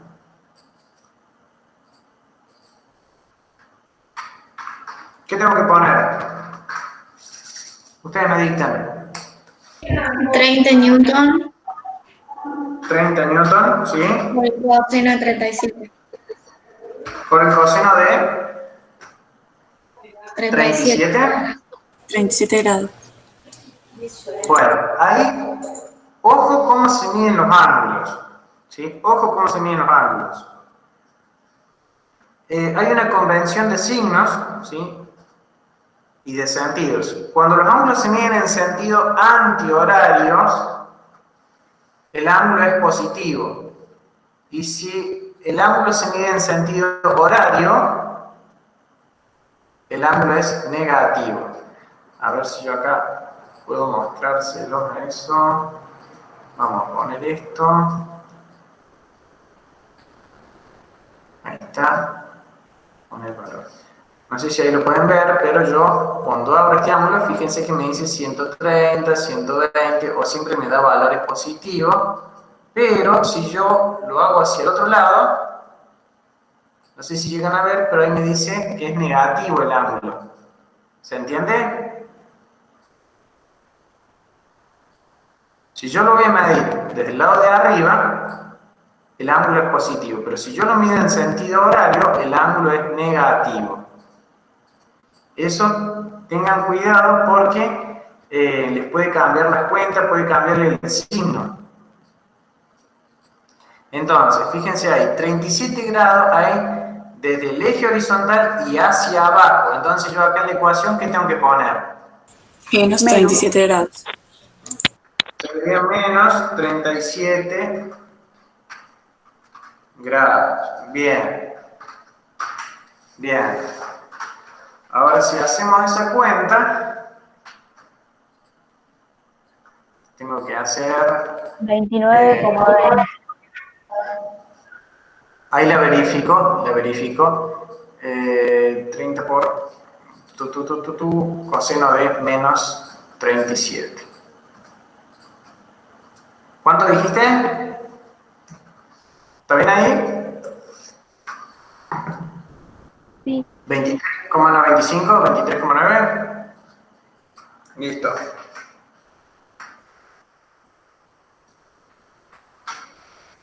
Newton. Bueno, ¿qué me falta ahora?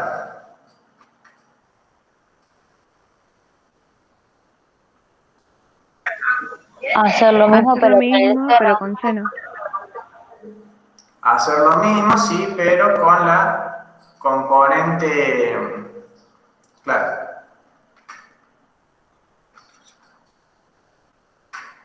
Vamos a copiar esto que tengo acá.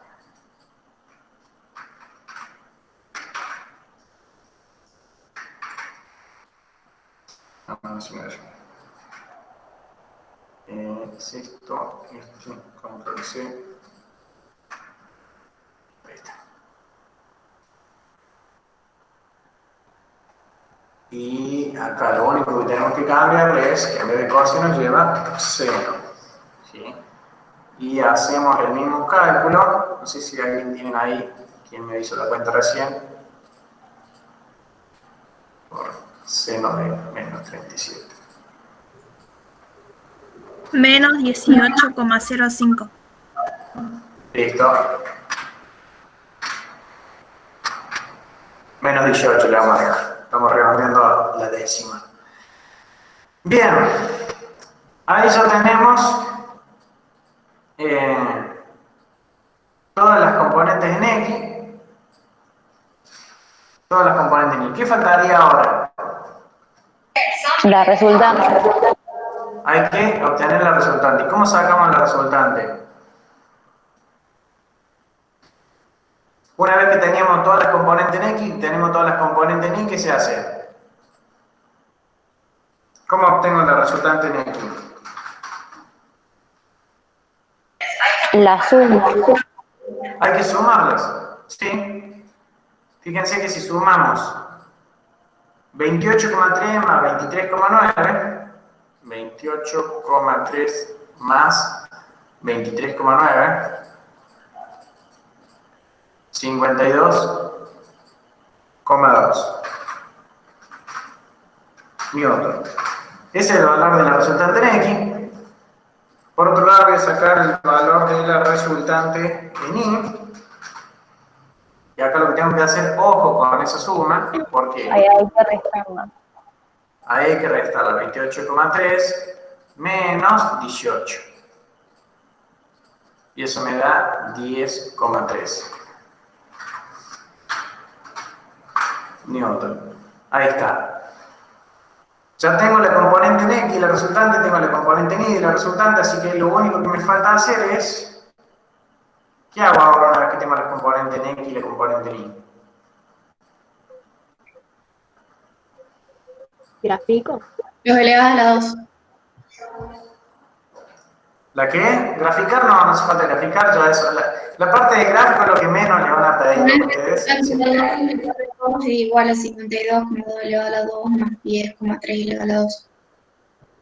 Bien, tenemos que hacer Pitágoras con estos valores que tenemos acá. Tenemos que sacar el valor de la resultante, es igual, acá lo voy a poner cuadrado, es igual a 52 Newton, 52,2 Newton,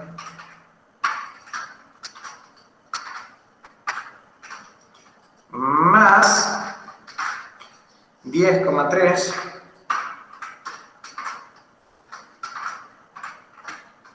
al cuadrado,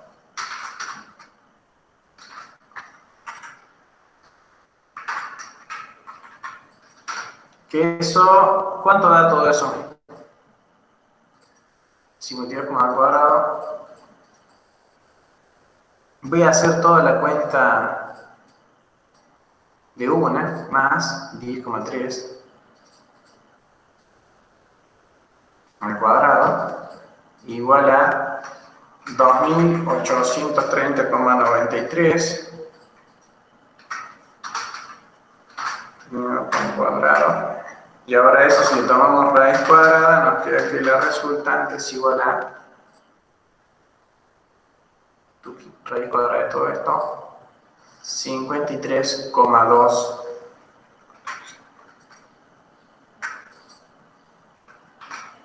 newton.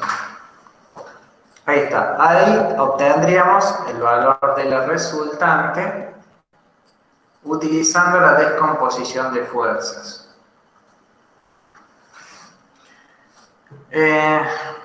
¿Se entendió cómo se usa esto, lo de la descomposición de fuerzas? Ahí lo hemos aplicado a un caso donde solamente había dos fuerzas. ¿Qué pasa, por ejemplo, en un caso como el que le estoy mostrando ahora acá? Si yo quisiera graficar con estos datos, pondría 28,3 del otro lado, digamos, en el sentido contrario. A ver, si vos quisieras graficar esto, es innecesario que lo grafiques, o sea, lo podés graficar para verlo cómo te queda. Pero en la mayoría de los problemas de los ingresos, no te van a pedir que lo grafiques. A lo sumo te pedirán que digas en qué cuadrante va a estar la resultante, y eso lo podés sacar de acá, ¿sí? Si uno se fija, esta resultante en X es positiva, esta resultante en Y es positiva, así que eso va a estar en el cuadrante 1. No sé si eso, a ver, por acá tengo.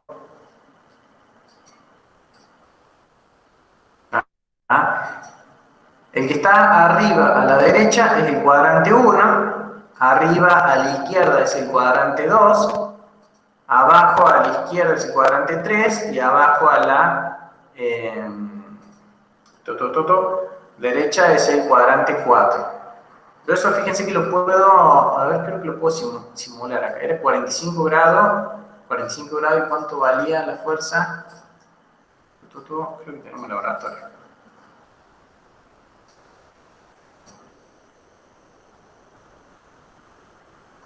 Mejor por ahí. Vamos a poner un vector por acá. A ver si me deja cambiarle los valores.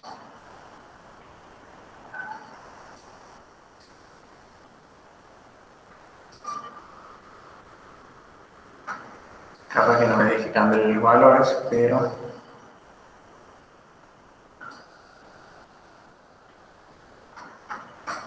a ver, lo dejemos por ahí a ese. Vamos a ponerle otro vector por acá abajo.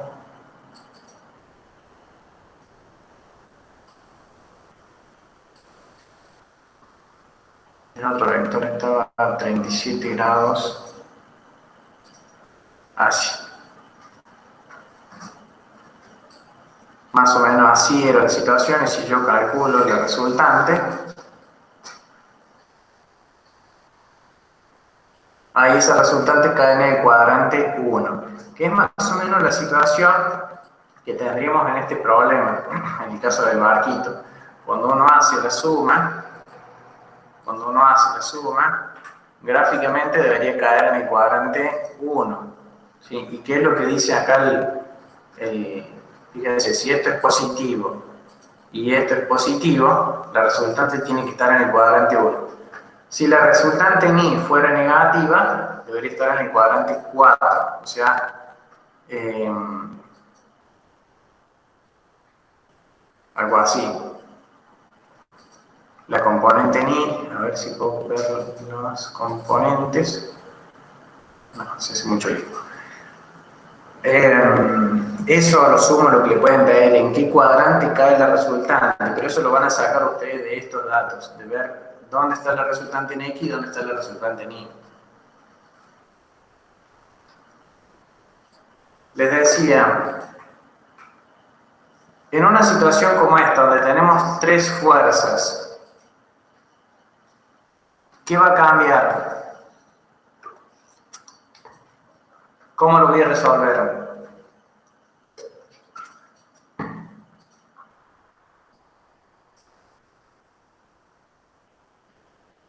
Este cuadrito, ¿cómo lo voy a construir? ¿Qué va a cambiar?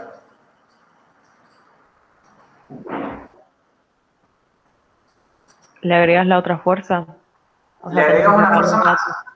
Claro. Va a tener fuerza 1, fuerza 2, le agregamos una fila más y vamos a tener la fuerza 3. Hacemos la descomposición, sumamos, calculamos Pitágoras y obtenemos la resultante. ¿Y cómo sería Este la paso. otra fuerza? ¿Cómo?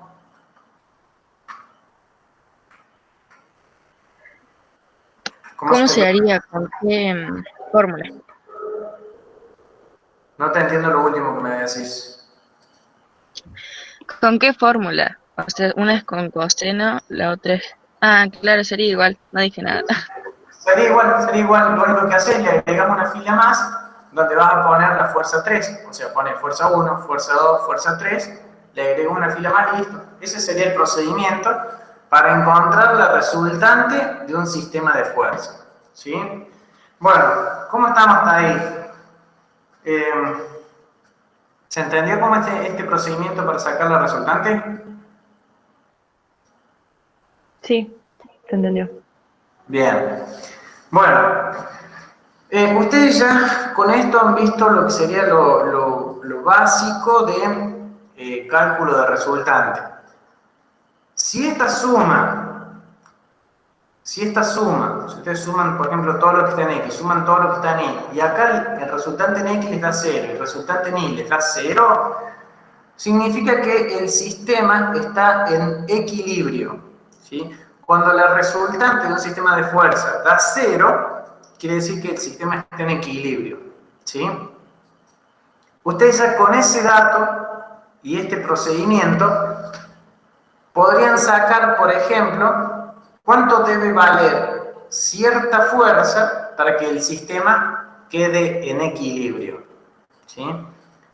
Tengan en cuenta eso, la condición de equilibrio exige que la suma de fuerzas de 0, ¿sí? Bueno, ¿qué otra cosita más es importante que sepan antes de pasar a las leyes de Profe, Newton? una consulta. Sí. Vio, por ejemplo, en el último caso que dice que hay tres vectores, ¿no? Sí. O sea, hay que hacer en el gráfico, está FA, FB y habría que hacer FC. Exactamente. Bueno, ¿qué ángulo se consideraría para hacer lo del coseno y lo del seno? Porque ahí tenés dos posibles ángulos. Bueno, en este caso, no son iguales tampoco en este caso. Podemos resolver uno más donde haya más ángulos. A ver si me dejan copiar. No, lo vamos a hacer. Sí, vamos a hacer, ya que pregunté de los ángulos, porque es común que salga esa duda. Por ejemplo, yo les pregunto acá, ¿qué ángulo le pondrían al valor de F3?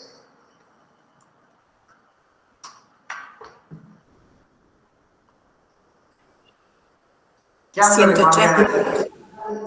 180, está bien. 180 hay que ponerle. ¿Sí?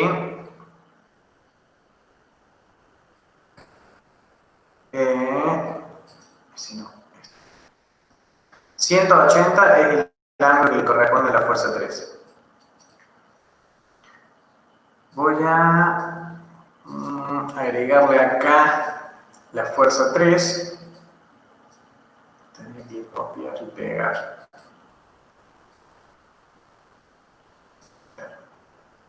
Por eso copiamos y pegamos. Ahí está. Así. Y le pongamos los valores. Esta va a ser la 1. Esta va a ser la 2. Y esta va a ser la 3. La 1, ¿cuánto vale la fuerza? Ese problema lo tengo por aquí. Este es el problema. Fíjense, la fuerza 1 vale 10 newton, la fuerza 2 vale 20 newton y la fuerza 3 vale 25 newton. ¿Sí? 10, 20 y 25. Entonces, 10, 20, 25. Entonces los valores van a ser acá. No. Acá le vamos a poner, ¿cuánto dije? 10, 20, 25. Al primero, coseno de cuánto le pongo. El de la fuerza 1, ¿cuánto vale? 30 grados. 30 grados, ¿sí? Lo tengo que resolver. Hacemos 10 por coseno de 30. Coseno de 30 es 8,7. 8,7 newton. Para calcular en I, cambiamos estos datos. Acá va a ser 10 newton. Seno de 30, repetimos el cálculo. 10 por el seno de 30, 5. Ahí está. Bueno, vamos con la fuerza 2. Que la fuerza 2 vale 20 newton. ¿Qué ángulo le voy a poner acá? Menos 53. 53. Menos 53 grados. Muy bien, hay que hacer la cuenta. 20 por el coseno de menos 53. Eso me da 12. Acá le cambiamos. 20 por seno de menos 53. Hacemos el cálculo. Tuki 20 por seno de menos 53. Y eso da, le vamos a redondear a 16, menos 16.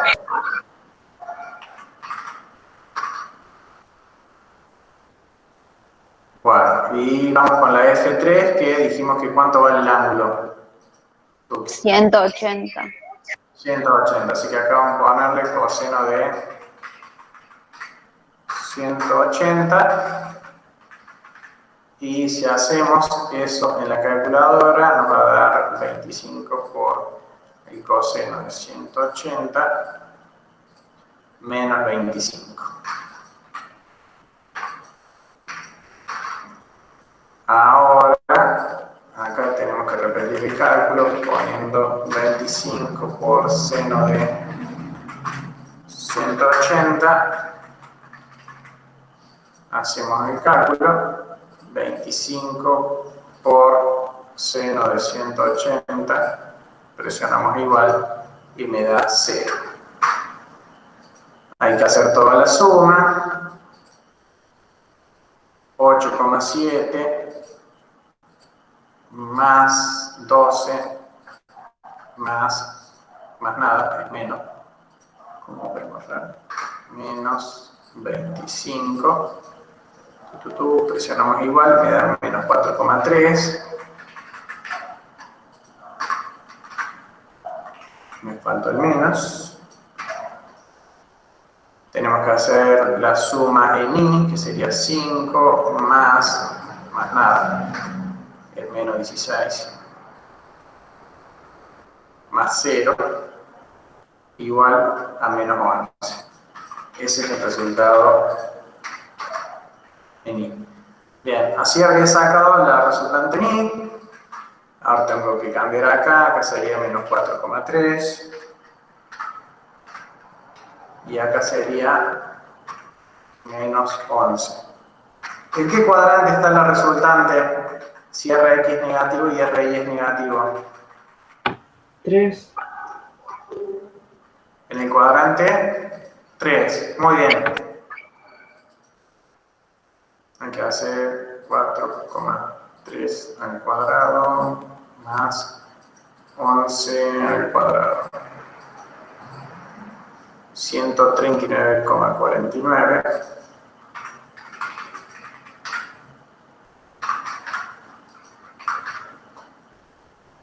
Y si a eso le aplicamos una raíz cuadrada, 11,8. Ahí está. Fíjense que la resultante para esta situación vale 11,8 newton. Y si nos fijamos en los signos, estaría en el cuadrante 3, es decir, que estaría por acá abajo la resultante. Y así, si tuvieran situaciones con mucho más fuerza, como por ejemplo esta que está acá, de cada fuerza ustedes tienen que ir viendo cuánto vale su ángulo y armando este cuadrito. Bueno, ¿preguntas? Sí. A mí me da menos 139,49. Posiblemente pusiste mal algún signo menos, pero fíjate acá, ahí lo voy a poner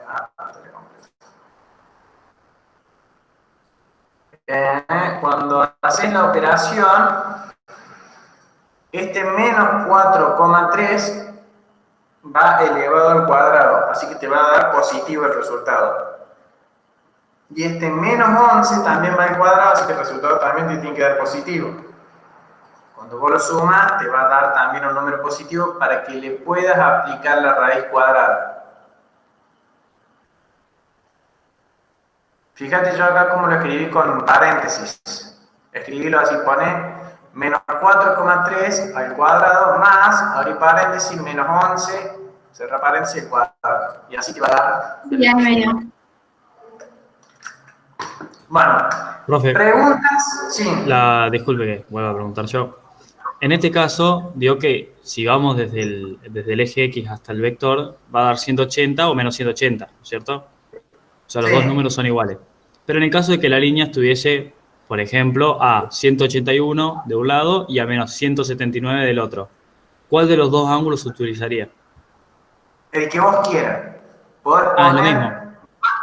Podés poner más 181 o menos 179. Eso era la pregunta. Muchas gracias. El que vos quieras puedes poner. En muchos casos, o por ahí yo suelo recomendar que usen siempre el valor positivo. Por ejemplo, acá, en vez de haber puesto menos 53, podríamos haber puesto 307 grados. ¿Sí? El ángulo de un giro tiene 360. Pero si hacemos 360 y nos volvemos 53, nos queda 307. Acá, si nosotros poníamos, en vez de menos 53, poníamos 307, nos iba a dar el mismo resultado. ¿Sí? Pueden usar cualquiera de los dos, o el valor positivo o el valor negativo, pero eso tengan en cuenta por dónde lo van a medir. ¿Más preguntas?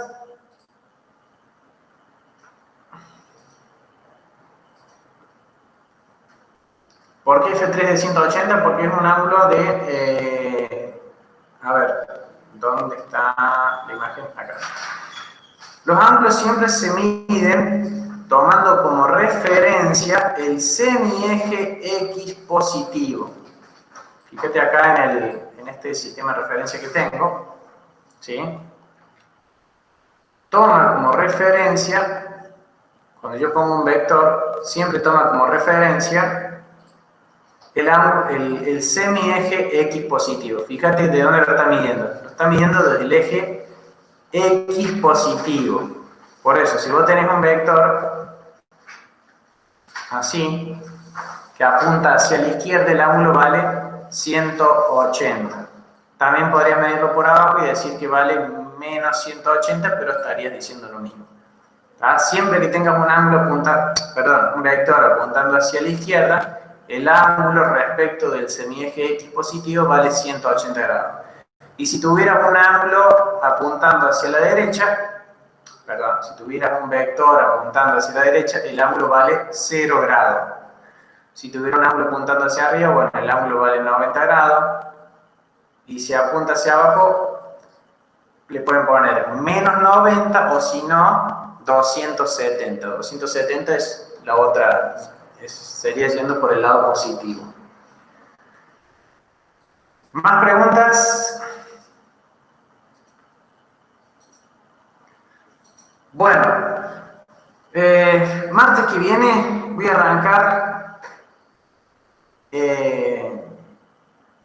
con leyes de Newton, que eso también es importante, suele haber muchos ejercicios, los casos de dinámica, o sea, de equilibrio, más o menos les muestro una imagen para anticiparles. A ver, estos casos hay muchos. Por ejemplo, si tenemos un objeto apoyado, si tenemos un objeto que sube, si tenemos un objeto en un plano inclinado, si tenemos la situación cuando tiramos 3 cuerpos hacia el mismo lado o empujamos 3 cuerpos hacia el mismo lado, cuando hay un objeto colgando y otro apoyado, cuando hay un objeto colgando y el otro está apoyado en un plano inclinado, o cuando tenemos el caso de una polea. Esos son los casos de dinámica. Esas ecuaciones está bueno que las sepan usar porque les va a ayudar a resolver muchos ejercicios. Bueno, si no hay más preguntas, terminamos la clase, así les quedan unos minutitos para descansar y entrar a la otra clase. ¿Algo más? Si no, cerramos la clase de hoy.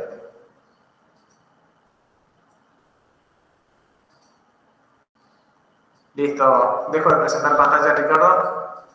Bueno, muchas gracias, Luis. Se ve que te entendió todo y quedó todo muy, muy claro. Nos vemos la semana que viene. Nos vemos la semana.